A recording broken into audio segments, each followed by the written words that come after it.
Welcome to the Necromancer channel. I am your host, Necromancer, and with me is our co-host, Jimmy Dingleberry, Dingler of Berries. How are they hanging? Oh, they're hanging. They're hanging. Oh boy, are they swinging in a lovely way after watching this film. Yes. Mission Impossible. We reckon Tom Cruise will be dead before filming the next one. Oh, I don't know about that. This guy is immortal. I don't think his ego will let him die, considering he's freaking awesome. Jeez, I think one day. Bad, eh? For a Yeah, 60-year-old guy who's obviously had some procedures done, I would say, to look like he's less than 50. Yeah. What the hell? He's still, he moves like a guy in 45, 42. Mm-hmm. Yeah, I wonder how many muscles were pulled. Yeah, very good pounding when he's running, assuming that he's actually running like that. Quite good running, I've got to say.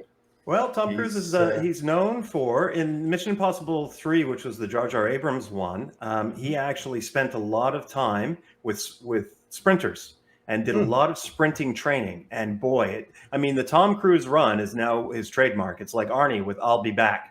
Mm-hmm. Right? I'm rather surprised that his knees are still in shape enough to allow him to do that. But he's not a heavyweight. He's a small guy. And, maybe he's drugged up. We have no idea. Yep. A little bit of painkiller. Yeah. What the hell? Anyway, that's a bit of a tangent. Let's talk about the film. Let's start off with a spoiler-free kind of overall review. Mm-hmm. What did you think? Well, you can see in the poster, he's jumping off of a motorcycle in a fantastic stunt. He's pulling a Jurassic Park 2 stunt with the train, falling off car by car, which they kind of did in Jurassic Park 2. But what the hell? They want to make it bigger and better. Fine. It's a really good action movie. Adrenaline pumping? Yes. Absolutely. Is it highbrow and intellectual? Not at all. We're waiting for Oppenheimer for that.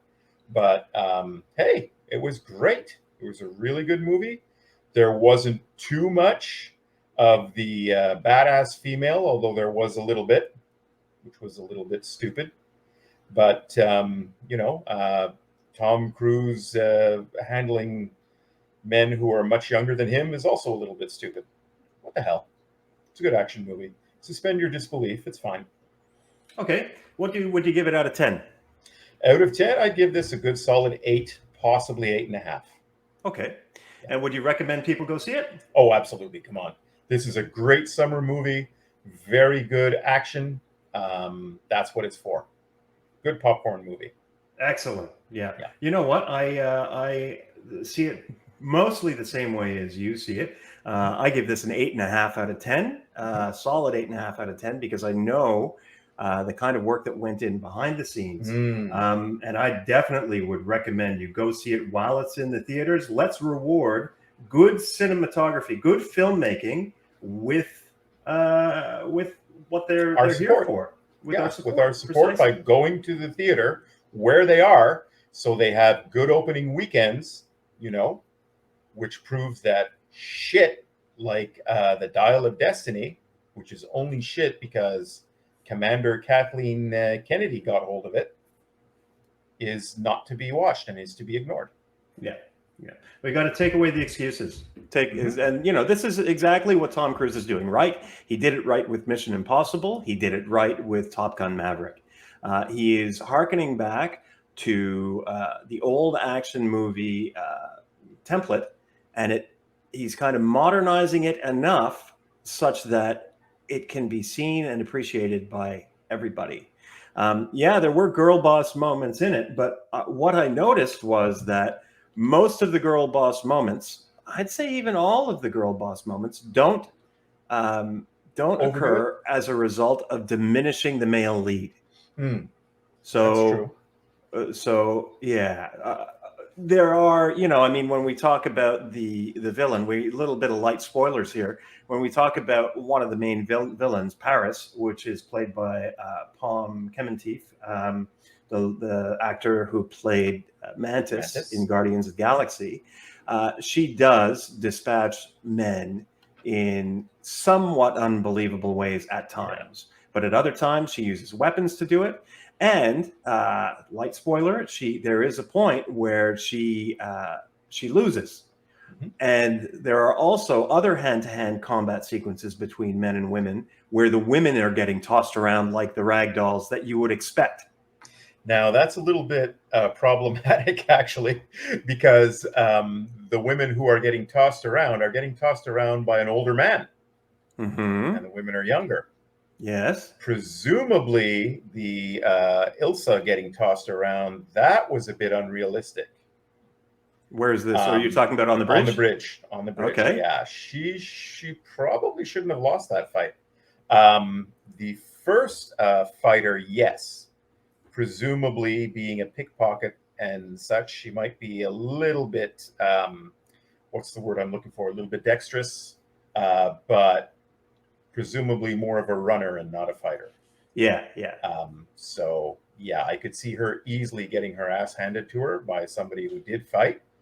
A young woman who's very good at sharpshooting, very good at shooting, presumably knows a knife fight very well also. If you're going to be playing with guns, you're probably going to be playing with knives as well, and know hand-to-hand combat quite proficiently. So, well, yeah, I can agree with that partially, but I am also going to play the devil's advocate and say that if Gabriel, the main bad guy character in this one, if Gabriel is on par with Ethan Hunt, he has been doing this his whole life. Mm-hmm. And he looks like he's in shape, on par with Ethan Hunt. He's his counterpart, basically. He's like Dark Ethan Hunt. I would say that that even after battling Grace's character, or Grace, which is Hayley Atwell's character, that, yeah, I think it's believable that he could still win another fight against another agent. It is possible. The older you get, the more skilled you tend to become in hand-to-hand combat. You just don't have the staying power. Yeah. That's where I find some of this a little bit unbelievable, because Tom Cruise is definitely not a young man. No. Now, he looks a lot younger than he is. That is not the face of a 60-year-old at all. Yeah. Thanks to a bunch of Hollywood help. He doesn't look 60. He's in fantastic shape for 60, but I've known fighters, karate players who were in very good shape too at 70 that could do that stuff. So yes, it's possible, sure. So let's talk about your theater experience. How full was your theater? Well, we saw it in an IMAX theater, which of course is a very large screen that fills your entire center of vision. If you don't know what IMAX is, look it up, Image Maximum. It's several stories high, the screen. It's double the ticket price, but it's well worth it. Okay. I pay that price without any complaints at all. Yeah. And how full was the theater? I would have to say it seemed to be pretty much full. Yeah. Pretty close to full. Yeah. Well, wow. And so what time did you see it? On what day? 3 in the afternoon on a Friday. 3 in the afternoon. So some people would have still been at work, and you still had a full theater. We still had pretty close to a full theater. How about that? If not full, then 3/4 full, I would have to say. Usually in the front part, people don't like to sit too close to an IMAX screen. So if the front rows are the only things available, some people will say, no, I'm going to cancel my ticket. I'll see it at another time when I can sit further back. Right. I would never sit in front of the glass divider. I would sit behind it. Yeah. The screen's just a bit too close sometimes. Yeah. So I saw it just after noon, so 12:30 on a weekday, and it was rather quiet. There were about, mind you, rather quiet. There were about 30 people in the theater. So the theater was about, I'd say, a quarter of its capacity. This was on opening day that I saw that. Wow. Early in the morning. People gasping and reacting and laughs and things like that? No, it was quiet. We did get a little bit of that. So a couple of gasps, a couple of laughs. Yeah. It was pretty good. I'm in Australia, and people are a bit more reserved here, I suppose. Depending on what city you're in. In the city I am, people tend to be a bit more reserved. And again, it was a midday crowd. It wasn't an evening crowd for parties. Yeah. There were a few interesting previews. There was, for me, there was a show or preview of a movie called Force of Nature, The Dry Part 2, which is an Australian movie starring Eric Bana. And then there were a few other things. There was one for a movie called Gran Turismo 7. I guess this is about e-racing. Then that e-racing is about e-racers. Oh, did you get that one as well? Yeah, so e-racers who are given an actual car to race. Yeah. Let's see. There was for Paramount Plus a trailer for Lioness streaming. What is it called? Special Ops, I think it was called. There was some trailer, but since it's Paramount Plus, I didn't even pay it the time of day of attention until until they start making TV worth watching again. And I'm talking about basically everybody. Picard season 3 was TV worth watching. I don't know that anything else will be. Well, we know what happened with Picard season 3, right? Yeah. I mean, Terry Matalas got it because everything Star Trek was failing. And so they just said, okay, well, let's shunt this off to Terry. Terry, do what you want with it. Here's your minimal budget. Do what you can do. And boy, did Terry pull a rabbit out of the hat. Yeah. And so now they think, oh, look, Star Trek is successful again. Let's make more Star Trek. And of course, now it's the... that would be Alex Turdsman with Captain Pike and Strange New Woke. I've been told that I'm not going to like episode 1 and episode 2. And as soon as I force myself to watch it for the watchers of our channel, you'll hear our review, and we will try not to swear. We'll try. Well, not in the first 10 minutes. So yeah, it's more Alex Turdsman garbage from what we hear coming in. But we'll give it a review. But what I found interesting was that they are advertising streaming in a cinema. Yep. Yeah, that's interesting too. Well, I guess if they give money, I mean, from what I understand, a lot of streamers are getting pretty desperate. Yeah. Certainly Disney Plus is going down the toilet, but they did that to themselves. Yeah. And movies like this one are entirely opposed to it and entirely counter to what they're pulling with garbage like you see from the current LucasArts. So Lucasfilm, yeah. Well, what's interesting about this is that Tom Cruise is the only person making real money at the moment for Paramount. So, and then go figure. Now they're talking about streaming service because it's a Paramount movie, and so it's just odd. It's odd to me. It doesn't make sense. When are they going to realize what we've been talking about for years? That the issue is your politics. You went political. Anyway, doesn't matter. Yep. Let's talk about the other trailer, probably the trailer to the movie of which we are most looking forward, Oppenheimer. Did you get Oppenheimer? There was not only the trailer for it, but before the trailers, there was a little bit of interviews with actors. Oh, really? I didn't get that. Yeah, I'll get to what Tom Cruise had to say, and I totally agree with what he said. And they had Cillian Murphy, I believe, is the star of Oppenheimer. Oh, yes. Who was fantastic as Scarecrow. Oh, wasn't he a good Scarecrow in Batman Begins? He was absolutely excellent in all three of those films. But he was saying this is designed to be seen in 3D.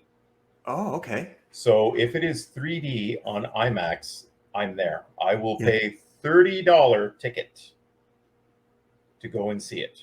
What are you talking about? A matinee ticket for me is $30. Okay, well, that would be 3 times the normal matinee regular theater ticket price. Wow. So if I have to pay 3 times the regular matinee ticket price for 3D and in IMAX, hey, I'll be happy to do it. Movies are a bit more expensive here, I guess. I'll be absolutely happy to do it. Well, yeah, in Japan they were $50, and that was quite some time ago. That was 25 years ago. So wow. Yeah. Wow. So yeah, they were pricey. There you go. Yeah. Every country has its own, adjustment. Quirks. Okay, so I would say that is where we should stop the spoiler-free review, and now let's get deep into spoilers, if that's okay with you. So people who are planning to watch this movie, if we've convinced you should watch it, stop the video now. Don't go ahead and look ahead and listen to us. Don't do that. Yeah. Go and watch the movie. That's the way it's meant to be seen. After you've seen it the first time, you know what's coming. Yeah. Don't let us wreck it for you, or don't wreck it on yourself by listening to what we're going to tell you now. Don't open your see Christmas this movie. presents early. Yeah. Don't go sneaking into the cupboard to see what your Christmas presents are going to be before they get wrapped. Okay. Yeah. Yeah. Yeah. So in the interview with Tom Cruise, he was absolutely correct where he said, we're trying to make a movie that, well, he had said, I want to make a movie that I'm going to like to see in the theater. He said, we want to give you adrenaline and have the adrenaline not stop. Okay. It didn't not stop. Okay. Terminator 2, basically nonstop adrenaline, depending on the version that you're watching. Action, action, action, action, action. This movie, there are interludes where there's not complete action. You can't just put a film that's only action. You have to have some exposition. But an editorial on that, I would say, would be that you can't really just have action, action, action, action. You need a lull. Yeah. You need peaks and valleys. It's like doing a kata. You need peaks and valleys. You can't go full speed all the time. Like somebody in the stream used to when he was a young man. You have to, what I've learned is you have to take it easy sometimes. You need the slow to accentuate the fast. You need the control to accentuate and you also need to develop the story, right? Yeah. I mean, could they be screaming at each other the exposition while they're both driving in vehicles right next to each other with action? I suppose they could. But it's not a good film that way. It's just go, go, go, go, go, go, go. No, this film was really good. They had action when they needed it. They had lulls when they needed it. It was great. Now there are some drawbacks to the movie, not really bad ones. So what else did Tom Cruise say in that actor interview at the beginning? Not much else that I recall. Did he thank the fans? He probably did. I really don't recall that part. Did he call you racist or transphobic? Pardon? Did he call you racist or transphobic? Oh, yeah, that's part of marketing. Yeah, not at all. Yeah, part of marketing for other films, right? Yeah. Oh, yeah. Surprising. So there we are. No, we didn't get that sequence out here, and we didn't at the beginning of Top Gun Maverick, which I hear he did it for Top Gun Maverick as well. So that must be a North America specific thing. I'd be interested to see if he's doing it, if they're showing that in Europe or not. But yeah, they're not showing it over here. So it could be part of the marketing for those cinema cards that you get depending on which cinema you go to. So if you go to the franchise cinema, you're given a plastic card. And you swipe this card whenever you're buying your tickets, whenever you're buying your concessions, and they'll give you points, right? Right. And you can take some. I got $11 off today with the points that I have stored up on it towards today's movie. So, and you can use it for. It gives you bonus points when you're buying food. When you're buying other overpriced crap. Rather hilariously, while we were about to hit the escalator, there was a large pink box that had an open side on one corner and cellophane in front of it, and it was written Barbie in pink. So you could stand inside this box and have your photo taken as if you were a Barbie doll. Tell me you did it. I was going to, but my wife said, "No, come on, we're going to be late. Let's go find a seat." And then coming down, I said, "Go inside. I'll take your picture." "No, I don't want to take my picture." "Oh, well, boy. Crabby old lady." Fine. Yeah, that's what happens when you're Irish. Okay, so let's talk about the opening scene with the submarine. All right, so we open up in a Russian sub, and what we find is that there is an AI that must be accessed with two keys. Two keys become one key. There's a red key and a white key. You put them together, they become like a cruciform key, a key that's in the shape of a cross. And that lets you access this AI, which is somehow using its ability to mask the sub completely. So it's not stealthy looking on the outside, but the sub, it must have electronic countermeasures or electronic canceling. Magical. Yes, that magically stealths itself, so it cannot be seen by optics. That's right. Cannot be heard by acoustics. Yeah. Amazing. Well, I mean, I have noise canceling earphones for when I go flying. Yeah. And basically what it does is it takes the sound wave, right? And it By masks it with a negative sound wave. So pushing, cancellation. the same sound wave but inverted, right? That's right. Yeah. So does that take massive computational power? Geez, it's just a small maybe not. printed circuit board. Yeah, maybe that could be done on just a small laptop. Maybe. Yeah. So look, you can say it's magic, but it's plausible. That's what I think. I think it's plausible. There's We need an already expert then. real world technology, Yeah. right? That We is need an similar. expert to tell us that. Yes, we would. Yeah. We When in would, doubt, but- get an expert. Sure. I found it plausible. Now, what this AI does is we don't find out at first, but it detects another sub, and the other sub is going to fire on the Russian sub. So the Russian sub fires on the other sub instead. But what we find is that the AI or the entity has tricked the people on the Russian sub to fire on themselves, and they destroy themselves. The sub sinks to the ocean floor, and bodies rise out of the sub. Along with the bodies rises the keys, which are attached to the, I guess, the chief officers, right? Hanging around their necks on chains. So we find that the cruciform key is the MacGuffin around which the entire plot is centered. So we move on. We open up the next part of the movie in Yemen. I particularly like Yemen because it is host to the city of Mocha, and you gotta love a good mocha. Port of Mocha was so named because its main exports were coffee and chocolate, which is why when you have a chocolate coffee, it's called a mocha.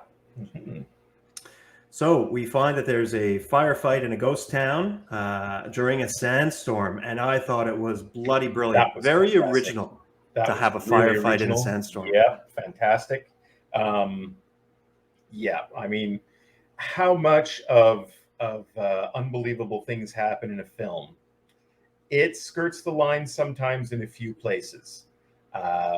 Following a bunch of horses with your horse very close, you're really likely to be seen, I'm sure.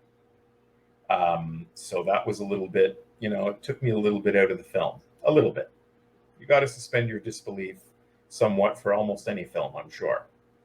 But the firefight in the sandstorm, absolutely brilliant. Whoever's idea that was, fantastic. Yeah. Yeah. And it's 2 people versus about 15 to 20. You would need something like a sandstorm. You would need something like that, especially when we're talking about firearms, to be able to succeed against those odds. That's something like out of a Musashi book, Yeah, certainly. Yeah. So when you're dealing with melee weapons like swords, okay, it's possible, but with firearms, yeah, it's a little bit different.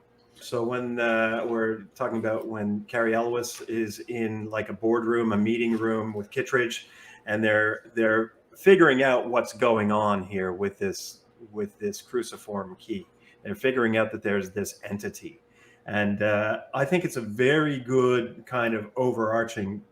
Is he a villain? Is he an antagonist? I'd say an antagonist, where you're dealing with an AI, but it's not like in Avengers: Age of Ultron, where the AI is manifest in a robot body, right? He's not this. The entity is never manifest. He uses other agents to his benefit or its benefit, but he's not really. He's void. He's ethereal. He's not in the real world. Which is what we should continue with. Yeah. In the next film in part 2. Yeah. You really should do the same thing in part 2. Yeah.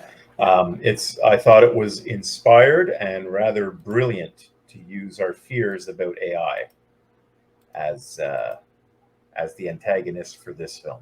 Yeah. Yeah, they came across a few possibilities that I hadn't really considered. Are you going to have a Neuralink chip inserted in your brain? How much control will the AI have Obviously, this is a question we've all been thinking of for quite some time, but some of the implications were made more clear by this film. Well, I like Ethan Hunt's, so Tom Cruise's character, I like Ethan Hunt's perspective that no one should be trusted with control of the entity. Because we know that power corrupts, and absolute power corrupts absolutely. If you don't believe that, then look at your prime minister in Canada. It's about governmental overreach, right? We decide the truth for the next 200 years if we control the entity. This is from Kittredge. So, yeah, it really speaks to experience that we do have, things that we have seen in our own history, and things that we're seeing in our own governments right now, as well as theoretical futures that have been written about in by George Orwell in 1984 or Brave New World, stuff like this. And yeah, it speaks to the people who are awakening, let's say, not the woke. That's different. Woke. And then once we finally finish this opening sequence, we get the Mission Impossible theme song. And I think that's just great in the 70s. Yeah, and it's still great. And how they present it here, very, very interesting. It's got the yellow and orange color palette, which is like an explosive color palette of fire and action. And then at the very end, as it goes into the title, Mission Impossible Dead Reckoning, everything turns blue, which is the theme color for the entity. Then we open up to some Ospreys. I love aircraft, so when you see an Osprey, this is the one with the tilt rotor wing, where it's a vertical takeoff with a dual engine, and those engines can then be rotated forward to fly like a standard aircraft. What's the word? An orthodox airplane, an orthodox wing system. And then we get a heist segment.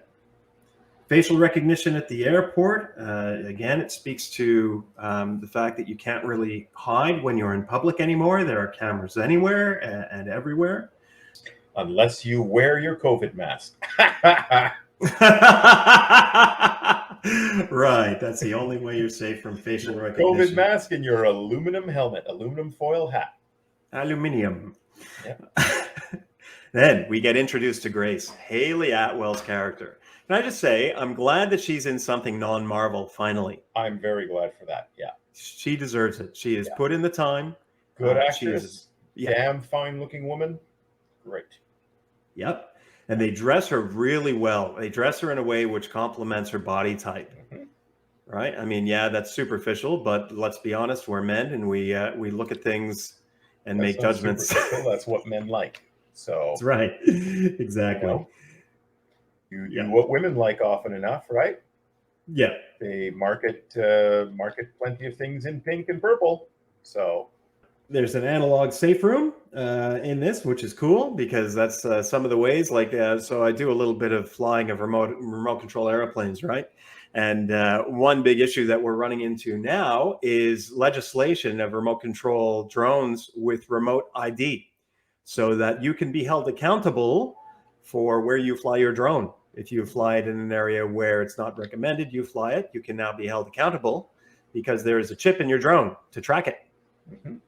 Yes, it's more government overreach. So how do we deal with that problem? Is we don't comply. We stick with our analog technology rather than digital technology. Some of the old analog items might wind up at a premium. Yeah, that's exactly right. Well, it depends on the person. The problem is the quality isn't as good with analog as with analog. Yeah. But yeah, it is what it is. Very cool action scenes in Rome. The Roman government has, or the Italian government has said they don't recommend that you drive down the stairs in Rome after seeing that. Wow. There was one good subversion of expectations. Many times subversion of expectations leads you to a bitter feeling. Yeah. But the subversion of expectations where he's looking for a safe vehicle, they need to dump the vehicle they're in during a car chase. And you see there's a beautiful Ferrari, and they end up in a Fiat 500, and not a current one, but an antique. That's been retrofitted inside, apparently. Yeah, it's been retrofitted inside. Yeah. And you think, oh my God, what's going on here? But what a fantastic chase sequence. Now, Yeah. Yeah. It was really hilarious. It was really well was. worth the price of admission. Yeah. It was And the great. fact that they're handcuffed together in this vehicle Very good. and just it creates conflict, and it creates obstacles that the heroes need to overcome. And the fact that Grace is reluctantly going along with Ethan because he's kind of putting her in a position where she has to help him, otherwise, it's curtains for them both. And at every turn where she can escape and ditch him, she does that. Right? She does. I love that. I think that's wonderful. Yeah. It's interesting. Yeah, and gosh, how good are the scenes in Rome? They just use in-camera cinematography. You can tell nothing's in the volume. Like, I haven't seen Indiana Jones and the Depends of Diarrhea. Have you seen that yet? No, and I don't intend to watch it. I don't. No, neither do I. Board Lucasfilm in any way whatsoever. I'm not even going to watch it on the television. No.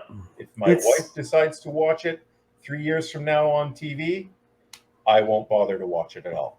Oh, it'll just make you angry, I'm sure. Yeah, I'm just going to ignore it. Yeah, because there are only 3 Indiana Jones films. But the reason I bring it up is the trailer. I did watch the trailer, and there's the scene where he's on the horse, and he's clearly not in a street, and he's clearly not on a real horse, and it's clearly not real Harrison Ford doing the action. Oh.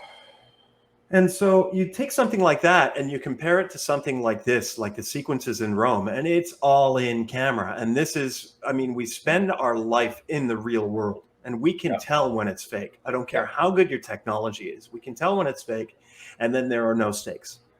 If you have to do that for Count Dooku because Christopher Lee is too old, and as he said, his legs simply cannot move that fast, fine. We can tell it's a young person with Christopher Lee's face electronically painted on.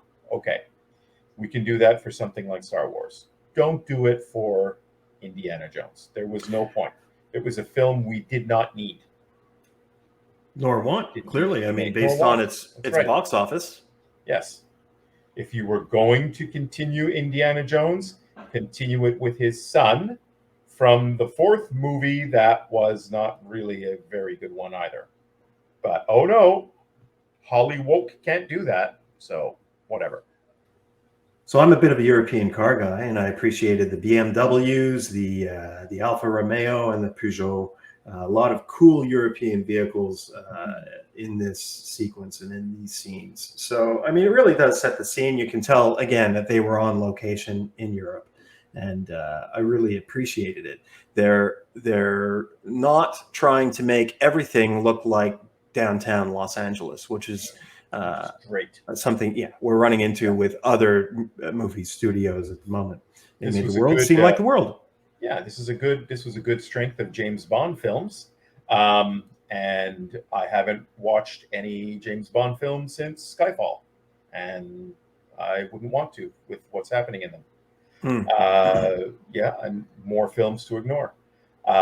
This is taking its place. This is the first Mission Impossible film I've gone to watch in the theater, and it's the first Mission Impossible film I've watched full length. Guess what? I'm going to watch the other ones full length when they come back onto television, which I'm sure they're doing right now. Because, Tom Cruise, I'll have to admit, I was pretty cool on him, pretty chilly about him, considering the Scientologist manipulations that he's alleged to have done. Has he done them or has he not done them? I don't know. But being mixed up in that, makes me say, do I really want to support someone like this? Well, he makes good entertainment. Yep. So maybe we should keep politics out of it and enjoy the entertainment. Probably. I love how how Hayley Atwell's Grace character isn't a girl boss. She doesn't get in, or she isn't a Mary Sue. She doesn't get into the car and is immediately a fantastic race car driver.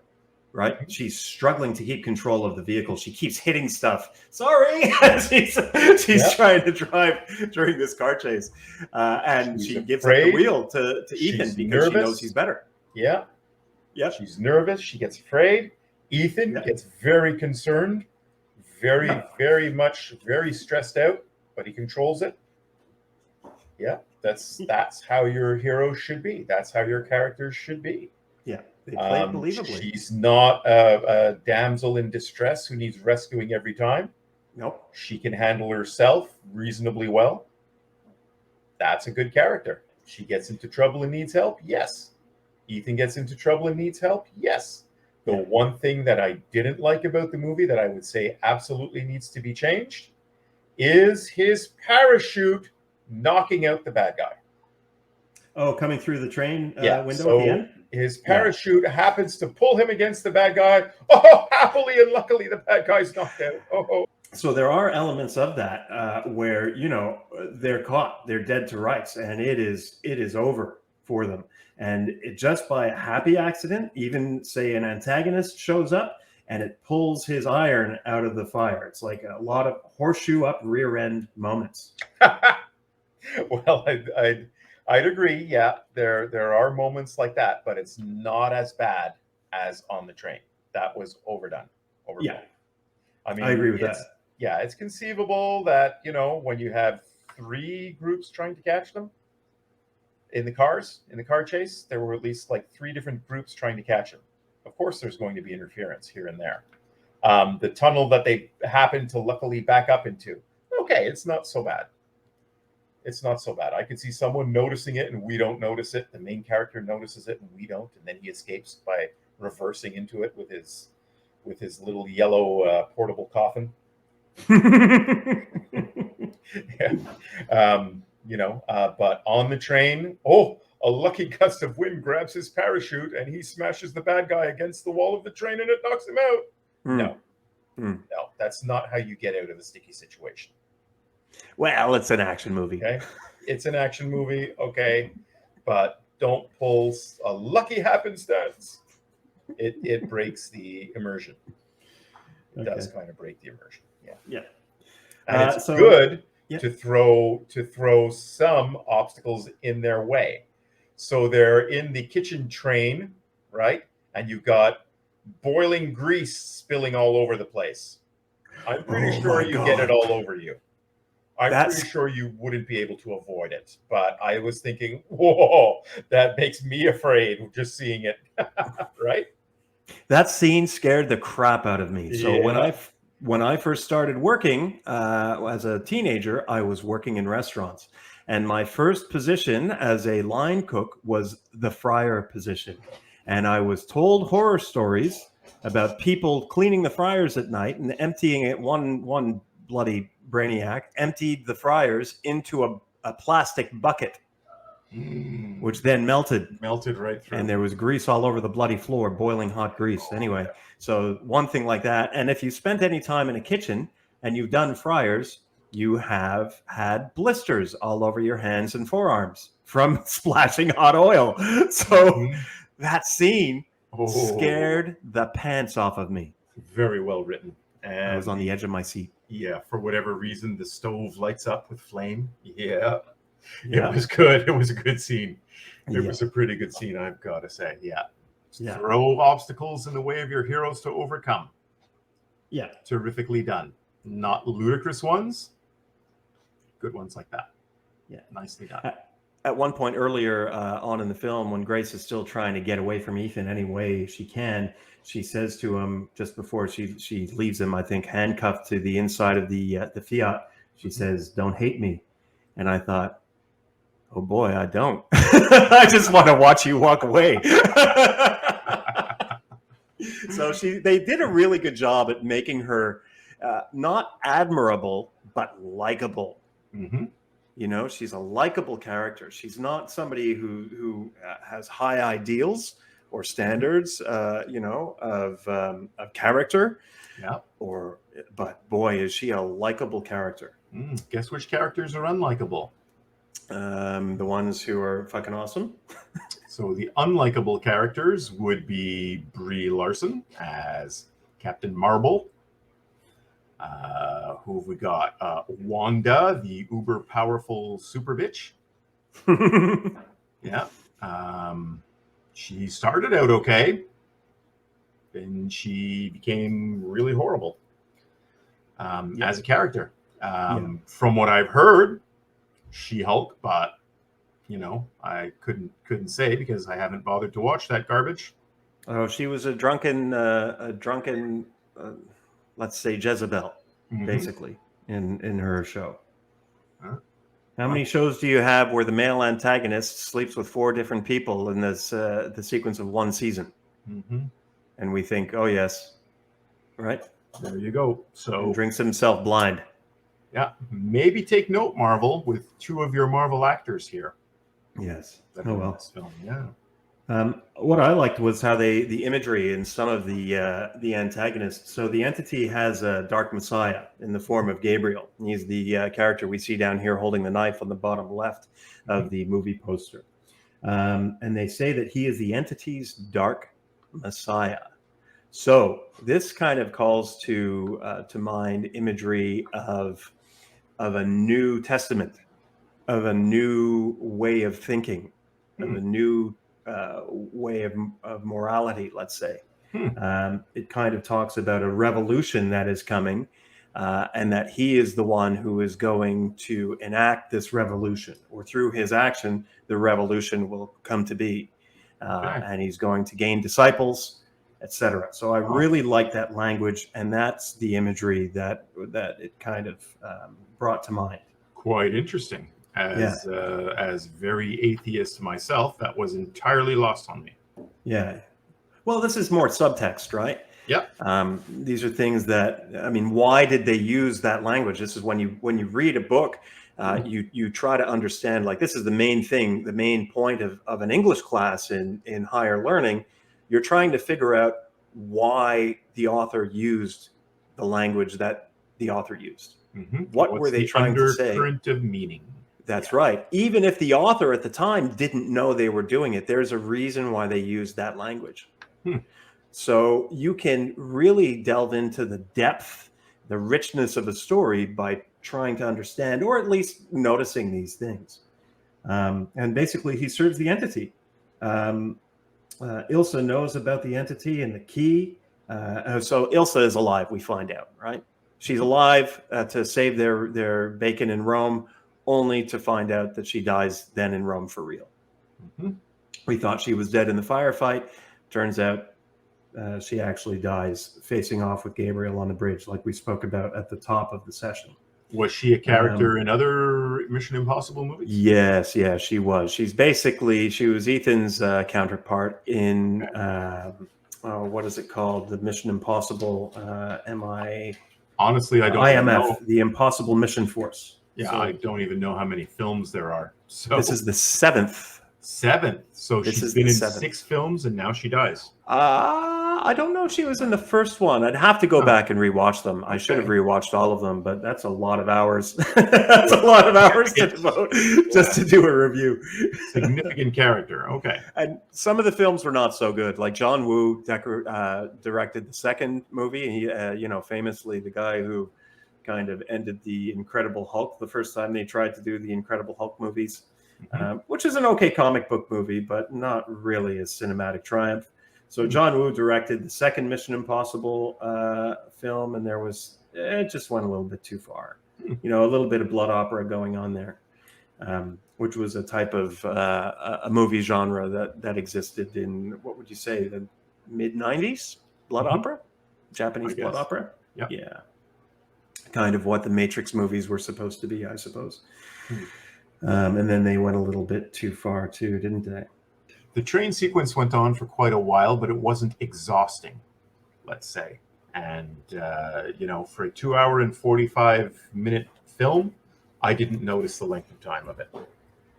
Because the action was go, go, go, and it was good that way.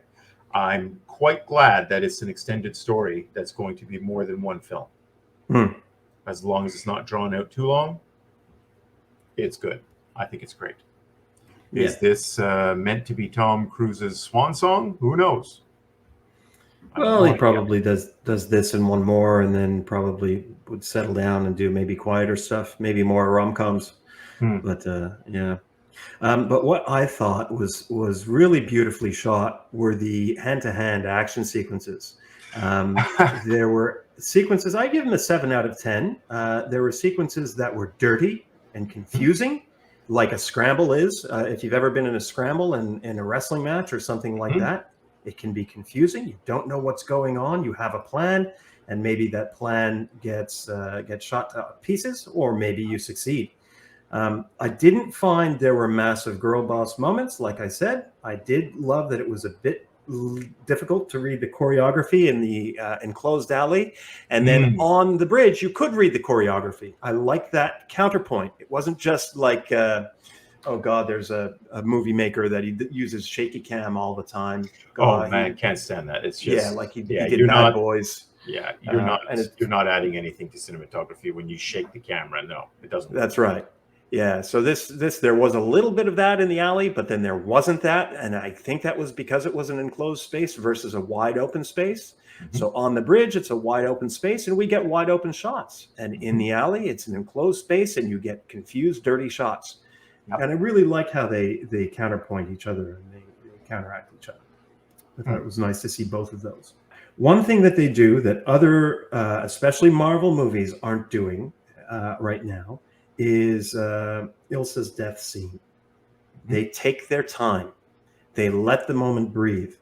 There are about 2 minutes between the time where she gets killed and the next character starts to move the movie on.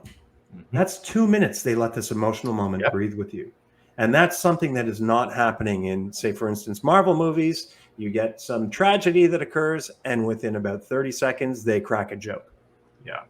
So that doesn't land. Yeah, that's true. Here, they let it breathe. Yep, that was very good about this film too. Yeah, I did notice with some of the wide shots with the fight choreography that the stunt doubles or even the actors are aiming to miss with their sword. So yeah, Ilsa's stunt double was aiming to miss, and it was quite obvious a few times. Not the best thing, but what can something you do? You could change that with a different camera angle. It was a high up looking down on top of them camera angle, and you could see that the thrust was it was not pointed to the body of the other character. And you need to be a bit more authentic, and I'm pretty sure that Tom Cruise is very much into authentic. So hopefully he takes a bit more control of that. Well, this is something that you really have to look for, because, I mean, even you've seen this with new students when they come in and you say, oh, we're going to do this self-defense move, punch me in the face, and they punch beside your head. Yeah. Right? Because they think, oh, well, this is play. I don't want to actually hit you. And then you don't need to block properly. So maybe that's something. But look, it's one minor point out of so many positives. Right. So many good points. Yeah. So we can overlook that, and it's par for the course, really. Yeah, it really is. There's very few fight scenes that are choreographed well in any film. And it's funny that 2 minute breathing point that I talk about, then as soon as they come back to after that 2 minutes of letting the emotional moment of Ilsa's death breathe, they talk about the choice that people have to make regarding the IMF. So they're talking to Grace, and they say, well, now you have to make a choice, right? We can either kill you, or you go to prison, or we let you out and somebody will kill you, or you join the impossible mission. The IMF, yeah. So, or we recruit you. Exactly. And then we get a little bit deeper into Ethan Hunt's character, and I thought about, well, why is this character likable? He doesn't value his life as he values the life of his other teammates, but he's willing to sacrifice teammates when he has to achieve his mission. And I thought, well, he's likable because he's a man of action that lives by a moral code. And if circumstances didn't force him into certain, having to make certain tough decisions, which he is able to make, he wouldn't make those decisions. So that makes the character likable, in my opinion. Yeah, I'd agree. Yeah. And he's given one final impossible mission, which is to get the key from Gabriel on the train and to leave Gabriel alive. If they get the key, but they kill Gabriel, they don't know where the key is to be used, right? Yep. That's right. So Paris winds up telling them for some reason. Well, because he didn't kill her in the alley. Mm-hmm. And Gabriel wants him to know. That must be part of the AI's calculation. I like the in camera again. Another beautiful location. We're in the Alps. They're on the Orient Express, which is funny because it doesn't go to the Orient. And you're not allowed to call people Oriental anymore. Beautiful. And yeah, the motorbike scene, a bit too much, but they set it up so that Tom Cruise can do this fantastic freaking stunt. And this is an in-camera stunt done by Tom Cruise. Tom Cruise drove 6 motorcycles off a cliff in the same day and did that scene, that stunt, 6 times. It is not CGI. It's real. Very good, Mr. Cruise. Cruise control. Cruise control. All right. I think it's just his ego that's keeping him alive again. Hey. I like it. Very good. Yeah. Hey. Amazing. And this Mission Impossible is all about Ethan going rogue. The first film is about him being disavowed because he's gone rogue or he's been set up. Mm-hmm. But he goes rogue because of the moral code, and the moral code is that the entity is too much power for any one person to have. Mm-hmm. And they find out that Kittredge, the guy that everybody reports to and gives the missions to the IMF, he's the buyer. And when you're playing at this level with governments, human lives are, they're easily burned, they're easily sacrificed. Yeah. They're pawns to be sacrificed on the chessboard. Yeah. I thought the setups and payoffs were quite satisfying. You see the cliff that looks like a ramp behind, Ethan Hunt as he's at the edge of the cliff, and he thinks, I can't get away from the mountain here. And then he slowly turns around and looks at the cliff, and yes, he saw it. Yes, do the jump, do it. It's like the 6-year-old boy in me who used to play Crash Up Derby. Yeah, really Evil Knievel, right? Yeah, really fun when he draws a breath and hangs his head. All right. The top of the train fight. Yep. I think there was, I don't know who did it in the past. They were taking the piss out of this trope of fighting on top of the train. How, I can't see, I can't breathe, I can't hear you. Yeah,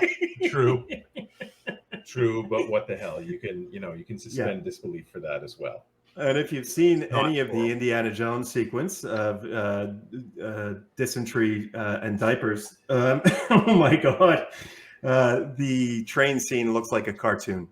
Wow. It looks like a cartoon, but compared to this, it's all in camera. It's on top of a real train with real either stunt people or actors. Amazing. Yeah. So my new favorite heroine after watching this movie is definitely Grace. Good. My gosh. She deserves it. She really does. Yeah. Good actress. Especially when she's in that pirate's outfit. Mm-hmm.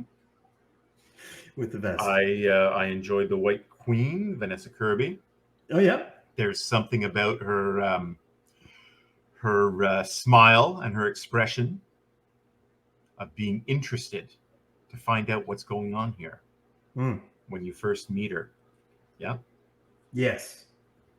She enjoys the chess game. Yes. So that's why you called her the White Queen, is it? Mm-hmm. That's right. That's what she is to me. I like her.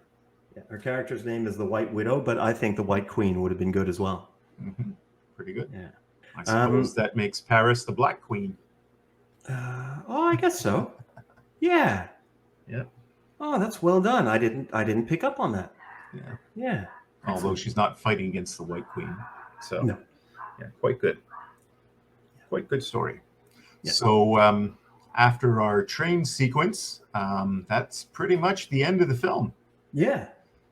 Ethan has the entire key, the cruciform key, and he knows that it opens the AI on the Sevastopol, which is the name of the submarine at the beginning of the film.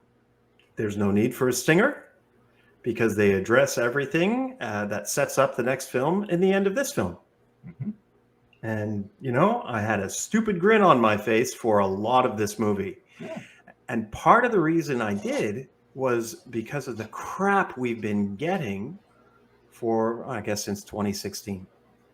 It's been Probably earlier. I mean, like I've said, I've noticed this type of detesting men, because that's what's happening with Hollywood. It's not going to work, and I'm pretty sure this film is pretty much proof of that.